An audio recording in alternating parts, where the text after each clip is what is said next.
En matière d'exécution ciblée, François Hollande aurait été le plus actif des présidents. Une quarantaine, selon Vincent Nouzil, dans le Sahel, en Irak et en Syrie. Je me suis rendu compte qu'il avait la gâchette facile. Ces opérations pouvaient prendre plusieurs formes. Soit des opérations classiques, si je veux dire, d'opérations homo, menées par les services secrets sur des territoires étrangers, soit on est dans le cadre d'une guerre classique, si je puis dire. C'est le cas lors des opérations en Irak. Là, ce sont les militaires qui interviennent, soit au sol, soit à travers les airs, soit éventuellement les forces spéciales qui, au sol, vont infiltrer un territoire et puis aller cibler quelqu'un dans une maison ou dans un camp, etc.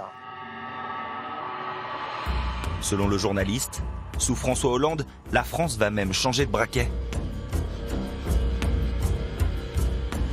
La nuit du 8 au 9 octobre 2015, derrière des objectifs dits militaires, elle cible ses propres ressortissants.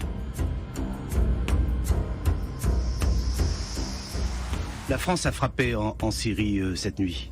Ah bon? La France a frappé Daesh en Syrie cette nuit, à Raqqa. Nous avons frappé parce que nous savons qu'il y a en Syrie, en particulier dans les environs de Raqqa, des centres d'entraînement de combattants étrangers. Il s'agit de Salim Ben Ghalem, il s'agit d'Abdelhamid Abaoud, il s'agit des frères Klein, il s'agit de Sabri Essid, il s'agit d'un certain nombre de gens, de djihadistes francophones, qui sont suivis, repérés et qu'on essaie de localiser. Et on pense qu'ils sont dans un camp d'entraînement, dans une tour à Raqqa. Et c'est parce qu'on pense qu'ils sont là que cette frappe française est déclenchée. L'opération est un échec. Les djihadistes visés n'étaient pas sur place. Ces missions secret défense sont-elles légales? Nous avons demandé à un spécialiste du droit international.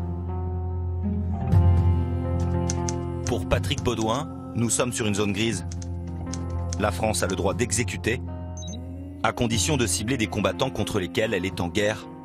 Si en revanche, on n'est pas dans ce cadre de quasi-certitude que ce sont des gens qui combattent, on revient à ce moment-là à quelque chose qui est beaucoup plus arbitraire, qui est beaucoup plus imprécis et qui ne rentre plus vraiment dans le cadre légal. Est-ce que le secret défense, c'est pas l'arme ultime pour s'affranchir du droit? Oui, c'est effectivement c'est une sorte d'alibi commode pour s'affranchir de la règle de droit.